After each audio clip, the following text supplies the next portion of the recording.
Hello, I am the founder of the Stop Killing Games consumer movement, which has many shared goals with the initiative.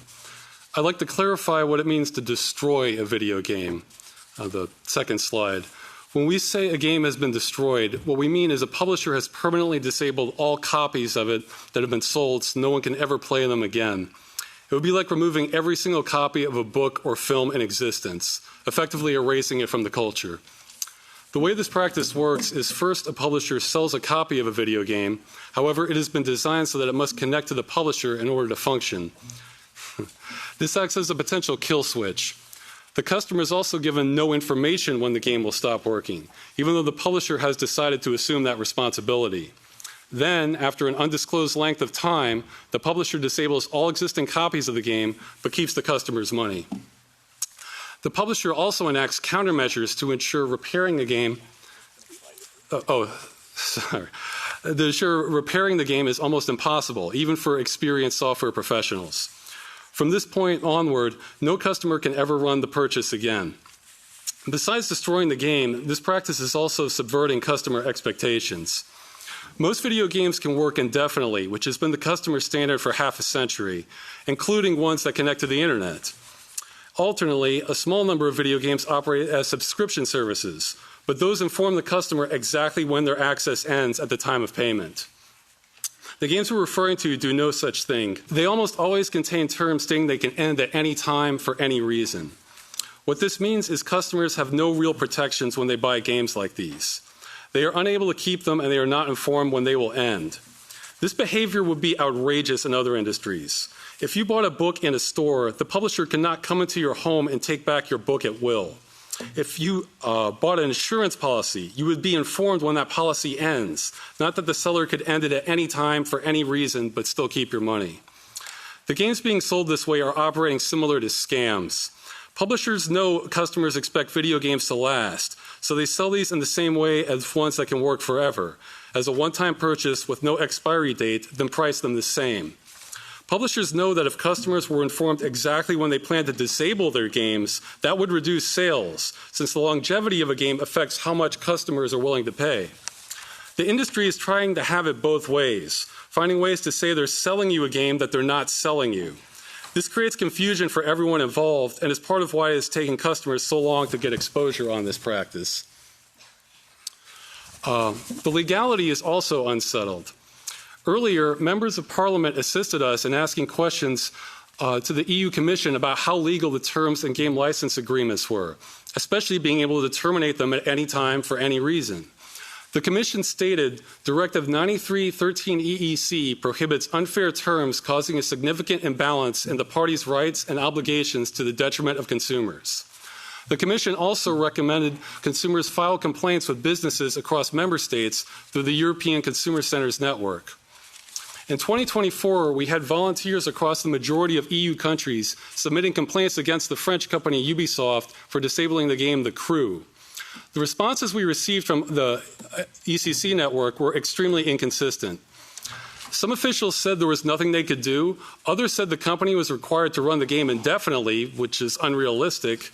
But the majority stated there was no clear regulation on this practice. We were independently able to get thousands of complaints submitted to consumer agencies in France and Germany, but there still has been no decision on them on the legality either. To the best of our knowledge, no one in the EU has ever been compensated for this and hundreds of other titles. In short, governments in EU countries are not sure how to handle this situation, and customers are overwhelmingly not being compensated for the loss of their purchases. It is an ideal situation for clear regulation. This is not a new practice. It started approximately 2005 and began negatively impacting customers for them around 2010 onward. However, it often affects a minority of customers whose complaints can get lost in the system. It wasn't until a large case affecting millions that any attempts to get government attention were possible, and there still is no answer. The EU Commission says this must be handled on a case-by-case basis, but this practice is extremely widespread.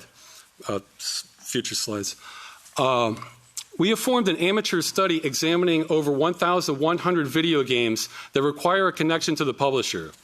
The majority of these have been deliberately disabled by the publisher, with many of the rest still at risk of being destroyed. Under the strictest interpretation of what it means to disable a game, the study found that out of over 400 titles, publishers disable a customer's purchase 93.5% of the time when ending support. This business practice is responsible for more destruction to the medium than anything else by an enormous margin. There is also a strong correlation between this practice and the size of the publisher, as most small studios do not engage in it, as it requires far more resources, work, and liability than they can handle. So even though this impacts a minority of games, it disproportionately affects customers due to the scale of the largest offenders. From sales figures, it impacts tens of millions of customers minimum in the EU. This impacts developers as well. This may seem obvious, but based on interviews and feedback, we found the majority of game developers do not support having games they've worked on destroyed. They can spend years of their lives creating them, but they are often not the ones making these business decisions, and sometimes even sign non-disclosure agreements so they cannot voice their opinion on the matter. The main point I hope that does not get lost in this hearing is this initiative welcomes any solution that will solve the problem of video games being destroyed on this scale. We want this to be as easy and as practical as possible for all parties involved, and are very open to how that is achieved. We are not even asking publishers to change their business or monetization models, only that once they end support, they do so in a responsible way. Our only goal is to prohibit this destructive practice and thus obtain basic protections for consumers and the medium as a whole. I'd like to add a little bit on the economic aspect. Again, when planned for from the beginning, the cost can be very small. It's mostly about when it's undoing that's more of a cost related. Earlier the game Concord was mentioned. That's actually an excellent example because it's publicly stated that at least 370 million euros were spent developing that game, and it did not include an end-of-life plan like what we're seeking. Most of the cost for developing games tends to come from other areas like art assets or marketing. This is just one element out of hundreds that already go into making a game.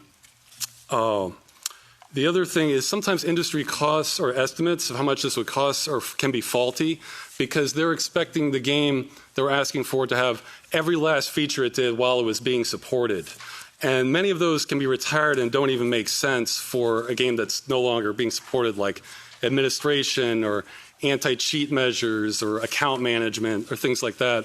So that can drastically, there can be hundreds, or known as microservices, associated with these that can be disabled and the customer still has the core game.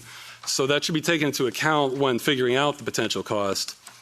And it might have been mentioned earlier, but we also want to emphasize the companies have been paid already once for the working game, so that should be factored into the budgeting. There were some other points mentioned on the right to repair, whether we need it and how long a product should work.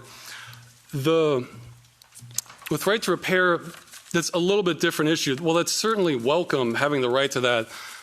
As I mentioned in my presentation, there are deliberate countermeasures to prevent repair. That it's almost like a small miracle when it does happen from extremely experienced software professionals for resurrecting a game.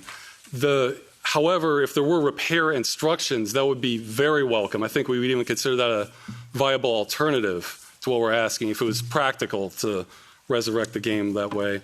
And for how long it should work, it's kind of again, the customer standard is indefinitely, as long as they keep the game in good working order on their end. And we're not trying to hold any publishers responsible for updates that break things that wasn't their doing.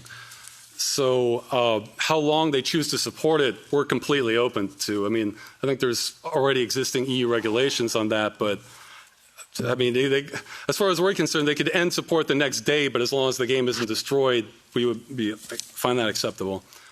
And the last point on the, for doing this through the existing, just doing this through the courts, through the legal action, that still doesn't get to the heart of the matter of the game itself being destroyed. We're not really refunds and compensation.